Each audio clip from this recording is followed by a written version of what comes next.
আসসালামু আলাইকুম ওয়া আশা করি তোমরা সবাই ভালো আছো। লাভিবান জাফি টিচার নতুন একটি ক্লাসে তোমাদের স্বাগতম। আজকে আমি আলোচনা করব সপ্তম শ্রেণীর বাংলা বইয়ের আহ, পাঠ 5 বা গদ্যের 5 পাখি। লিখেছেন নীলা মজুমদার। আমরা আজকে গল্পের যত অনুশীলনী আছে তার সমাধান করার আগে আমরা একটু শব্দার্থগুলো পড়ি। শব্দার্থে দিমা মানে এখানে দিদিমাকে দিমা বলে সম্বোধনা করা হয়েছে। এক ছাড়া এক গুচ্ছ আনন্দমান বা ভারত মহাসাগরে অবস্থিত ভারতের একটি দ্বীপ অঞ্চল। অবধি পর্যন্ত এক দৃষ্টিতে নিমেষ মুহূর্তে বিগত বা আধা হাত পরিমাণ শোরগোল চিৎকার আশ্রে পাশ্রে অনেক চেষ্টা করে মগ ডাল উপরের ডাল। এরপর আছে পাঠ পরিচিতি। চলো পাঠ পরিচিতি একটু জেনে নিই। পাখি গল্পটি নীলা মজুমদারের চিরকালের সেরা গল্পের সংকলন থেকে সংগ্রহ করা হয়েছে। গল্পে কিশোরী কুমু অসুস্থ হলে তা নিয়ে দুশ্চিন্তা পড়ে পরিবার। সহপাঠীরা সবাই উপরের ক্লাসে উঠে যাবে, কুমু নিচের ক্লাসেই পরে থাকবে। এ নিয়ে কুমুর ভাবনার শেষ নেই। দ্রুত সুস্থ যেন কুমু সোনাঝুরিতে দিদিমার দোতলা বাড়িতে উন্মুক্ত পরিবেশে এলে একটি অভূতপূর্ব ঘটনার সম্মুখীন হন। শিকারী বন্দুকের গুলিতে আঘাতে একটি বুনো হাঁস আহত হলে কুমু তার জন্য সাহায্য হাত বাড়িয়ে দেন। পাখিটি সুস্থ করে দোতলার জন্য সে ব্যাকুল হয়ে ওঠে। সমবয়সী কিশোরী লাটুর সহযোগিতা নিয়ে কুমু পাখিটিকে সকল বিপদ থেকে বাঁচাতে এবং দ্রুত সুস্থ হয়ে উঠতে সাহায্য করে। গল্পটি একটি অসাধারণ দিক হচ্ছে পাখিটি সেরে ওঠার প্রতিটি ধাপ থেকে কুমু নিজেও সুস্থ হবার প্রেরণা পায়। পাখিটির প্রতি দুজন কিশোর কিশোরীর অকৃত্রিম মমতাবোধ এবং সমবেদনা গল্পটি এক অনন্য মাত্রাত্ব উন্নতি করেছে। লেখক পরিচিতি। নীলা মজুমদার 1908 খ্রিস্টাব্দে কলকাতার বিখ্যাত রায়ের পরিবারে জন্মগ্রহণ করেন। তার আদি পিতা পৈতৃক নিবাস বৃহত্তম ময়মনসিংহে। তিনি শিশু সাহিত্যিক উদ্দীপক কিশোর এবং রায়চৌধুরীর ভাইঝি। শিশু কিশোরদের জন্য লিখেছেন গল্প, উপন্যাস, নাটক এবং প্রবন্ধ। তার লেখা বিখ্যাত কিছু বই হলদে পাখির পালক, দিন দুপুরে, বদ্রীনাথের বড়ি, গুপ্তির গুপ্ত খাতা, আকাশ ছোঁয়া কল্পনা, নির্মল হাস্যকৌতল এবং গল্প বলার ঢঙ্গের কারণে শিশু কিশোরের সাহিত্যে তিনি এক আকর্ষণীয় আসন তৈরি করেছেন। 2007 সালে তিনি মৃত্যুবরণ করেন। এরপরে আছে নমুনা প্রশ্ন। প্রথমে আছে বহু নির্বাচনী প্রশ্ন। কুমুর ধারণা অনুযায়ী দিদিমা কাকে পাখিটিকে ফেলে দিতে বললেন? মাকে, মঙ্গলকে, লাটুকে না মাসিমাকে? উত্তর হবে মঙ্গলকে। লাটু পাখিটির ডানা চুন হলুদ বেঁধে দেয় কারণ এটি ক্ষতস্থানের জন্য উপকারী। পাখিটির ডানা রঙিন করবে না গ্রামীণ চিকিৎসা পদ্ধতি? 1 আর 3 হবে। উত্তর হবে ঘ, 1 আর 3। উদ্দীপকটি পরে 3 ও 4 নম্বর প্রশ্নের উত্তর দাও। কবুতর পোষার শখ কামালের। শুরুতে এক জোড়া কবুতর সে খাঁচাতে পুষত। বলতে গেলে এক সময় এটা নেশার পরিণত হয়। তাই কবুতর আরামদায়ক বসবাসের জন্য কাঠের খোপ বানিয়ে দেয়ালে টানিয়ে দিয়েছিলেন কামাল। এখন তার 5 জোড়া কবুতর। 3 নম্বর উদ্দীপকে পাখি গল্পের কোন দিকটি ফুটে উঠেছে? পাখি পোষার শখ, পাখির প্রতি মমতাবোধ, পাখির প্রতি সমবেদনা, পাখির পরিচর্যার ব্যবস্থা? পাখির প্রতি মমতাবোধ।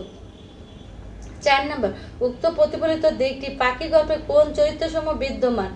মা ও দিদিমা, কুমু ও লাঠু না লাঠু ও দিদিমা? উত্তর হবে কুমু ও লাঠু। খ, 1 আর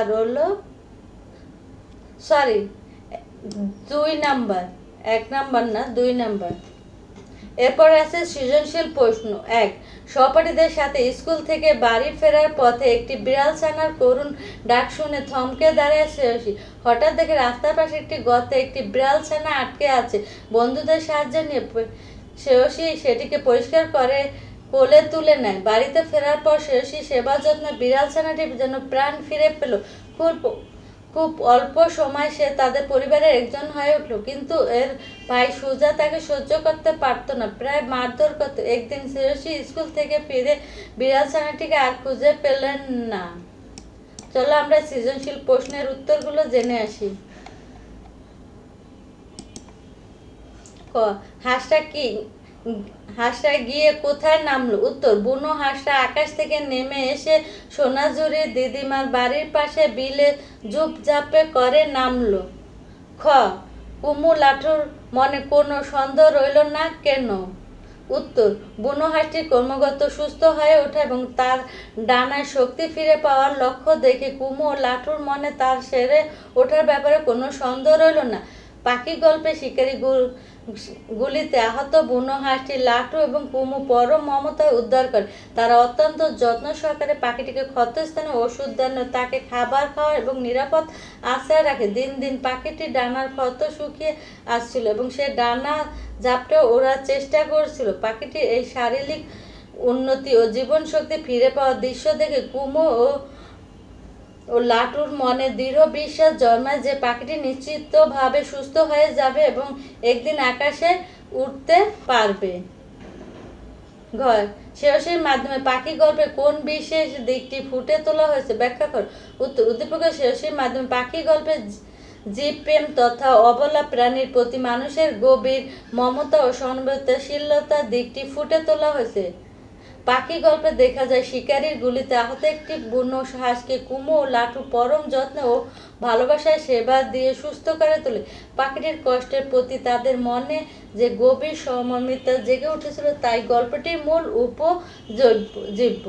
উদ্দীপকের শ্রেয়সী একইভাবে স্কুল থেকে ফেরার পথে গর্তে আটকে থাকা একটি অসহায় বিড়াল ছানার করুণ ডাক শুনে স্থির থাকতে পারেনি।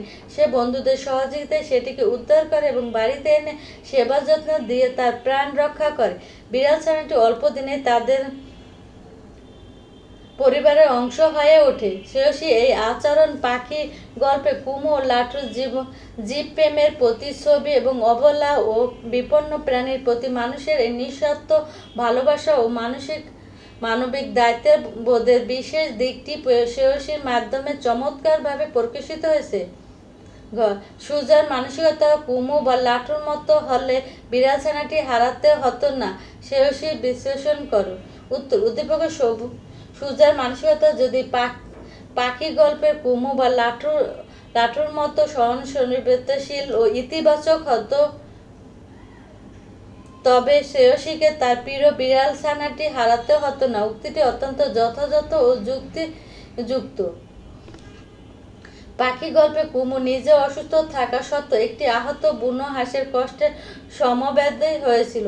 লাঠু ও পাখিটিকে পরম মমতা রক্ষা করেছিল। তাদের দুজনের সম্মিলিত ভালোবাসার যত্ন এবং ইতিবাচক মানসিকতার কারণে এটি মৃত্যুপ্রায় বুনো হাঁস নতুন জীবন ফিরে পায় এবং শেষ পর্যন্ত সুস্থ হয়ে তার আপন ঠিকানায় উড়ে যেতে পারে। এখানে প্রাণীর প্রতি কোনো নিষ্ঠুরতা ছিল না, ছিল কেবল সহানুভূতিতা। অন্যদিকে উদ্দীপকের সুজার মানসিকতা ছিল সম্পূর্ণ বিপরীত এবং নিষ্ঠুর প্রকৃতির। শ্রেয়সী বিড়াল ছানাটিকে ভালোবেসে আশ্রয় দিল। সুজা তা সহ্য করতে পারত না এবং সুযোগ পেলে সেটিকে মারধর করত। সুজার এই নিষ্ঠুর ও প্রাণী বিদ্বেষী আচরণের কারণে এক পর্যায়ে বিড়াল ছানাটি হারিয়ে যায়।